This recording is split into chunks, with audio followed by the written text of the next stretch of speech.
Hey guys, I'm Miss Selina, and tonight's story I'm going to be reading The Warrior Leader. Joshua in the Battle of Jericho from Joshua chapters 3 and chapter 6. After Moses died, God gave his people a new leader. His name was Joshua, which means the Lord saves. Joshua was going to lead God's people into the special land God had promised to give them. By this time, God's people had been wandering in the baking desert for 40 whole years. So you can imagine how sick they were of sand and anything yellows and tents and walking and being hot, and how happy they were to reach the edge of the desert and to see their beautiful home right there in front of them, all cool and green and lovely. There was only one problem: Jericho.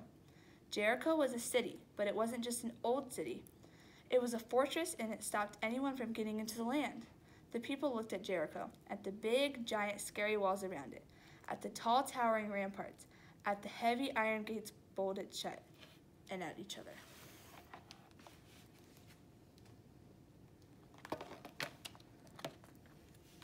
What would they do? No one knew, but God knew, and God told Joshua what to do. But Joshua must have looked surprised because it was a very odd battle plan indeed, as we'll soon find out.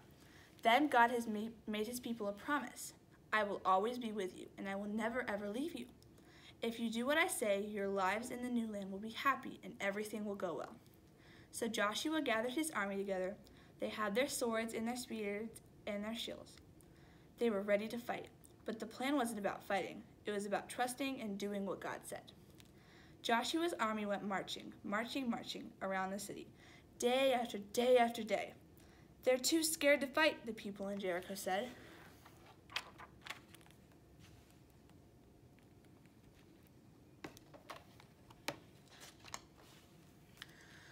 But they were wrong. God's people weren't scared.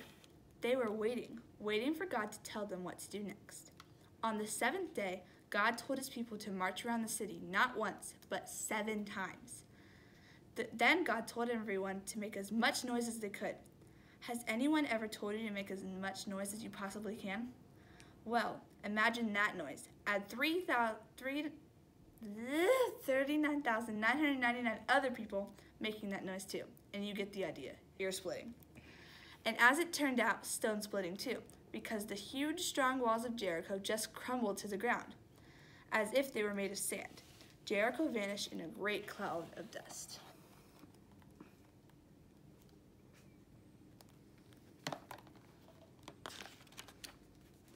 So it was that God's people entered their new home, and they didn't have to fight to get in. They only had to walk. Joshua said, God has brought you safely here. Now, will you do what he says? Everyone said, we promise. Only God can make your heart happy, Joshua said. So don't pray to pretend gods. No, they said, never. I'm afraid they didn't keep their promise. They didn't do what God said, and many years later, just as God warned them, things would go badly for God's people.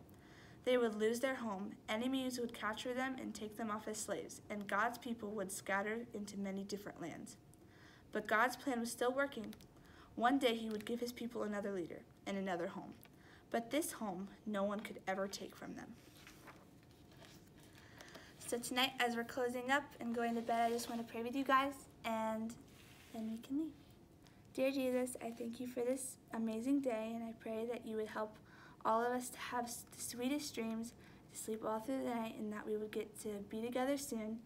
And I pray that you would help each and every one of these children to know that you will always be with them and you have a greater plan for them. In Jesus' name, amen. Have a good night, guys. Bye.